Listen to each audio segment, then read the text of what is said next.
Welcome to Capital Currents, where the flow of business news and market trends keeps you ahead of the tide. I'm your watchdog, and today is Wednesday, August 21st.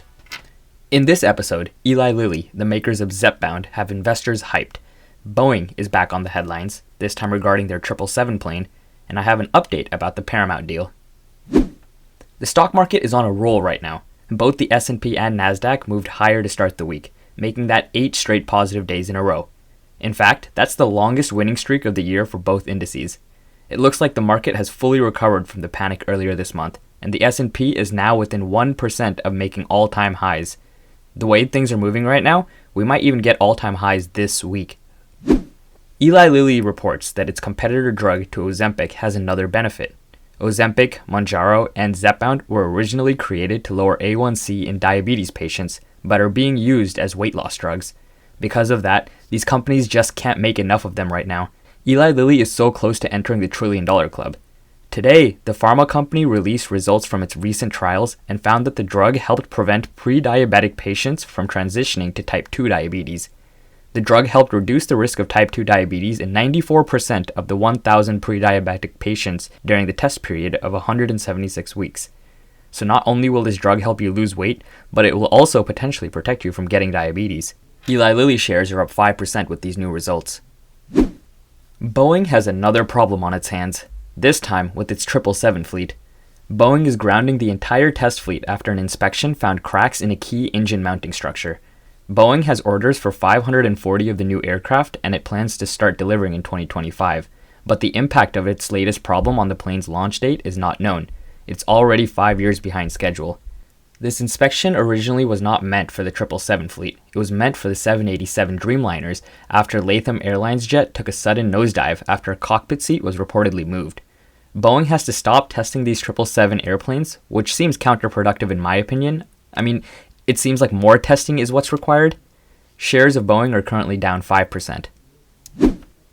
I told you we'd be back talking about Paramount. I have more drama for you in this takeover saga. Yesterday, I told you how the streaming company Fubo had a huge victory over the Goliaths.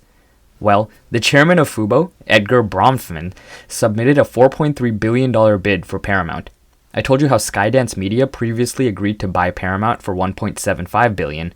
Part of this agreement was Skydance left a 45-day time period open for Paramount to potentially get a better deal, and it seems like they might have one. This won't be the last we talk about Paramount because we have to see how Skydance responds to this raised offer. Paramount stock is up 3% on this news. That's all the business headlines I have for you. Let's take a look at some stocks making moves.